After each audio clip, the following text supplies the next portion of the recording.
Hi മച്ചാവരെ, ഇപ്പോൾ എൻ്റെ കയ്യിലുള്ളത് റെഡ്മി നോട്ട് 8 എന്ന് പറഞ്ഞ മോഡലാണ്. അപ്പോൾ ഈ മൊബൈലിൽ കംപ്ലയിൻറ്റ്സ് ഒന്നുമില്ല. ഇന്ന് നമ്മുടെ ഷോപ്പിൽ ഒരു കസ്റ്റമർ ഒരു FRP അൺലോക്ക് ചെയ്യാൻ വേണ്ടി ഒരു മൊബൈൽ കൊണ്ടുവന്നായിരുന്നു. അപ്പോൾ അത് അർജൻറ്റായിട്ടൊന്ന് റീസെറ്റ് ചെയ്തു. അതായത് ചെറിയൊരു ഹാങ് കാണിച്ചപ്പോൾ റീസെറ്റ് ചെയ്തതിന് ശേഷം ജിമെയിലിലെ പാസ്വേഡ് മറന്നുപോയി ലോക്കായി.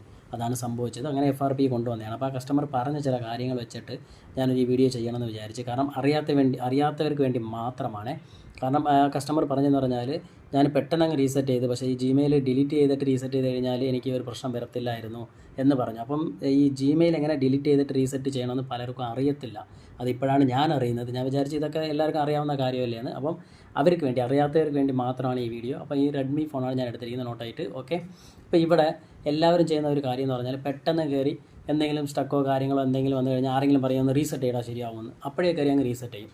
ഈ ജിമെയിൽ എന്ന് പറഞ്ഞ ഒരു സംഭവം നമ്മൾ അതിൻ്റെ അകത്ത് ഇട്ടിട്ടുണ്ടെന്നുള്ളത് ആരും അറിയത്തില്ല. ജസ്റ്റ് ഒന്ന് പ്ലേ സ്റ്റോറിൽ നിന്ന് വാട്സപ്പും കാര്യങ്ങളൊക്കെ ഡൗൺലോഡ് ചെയ്യാനായിരിക്കും. ആപ്ലിക്കേഷൻ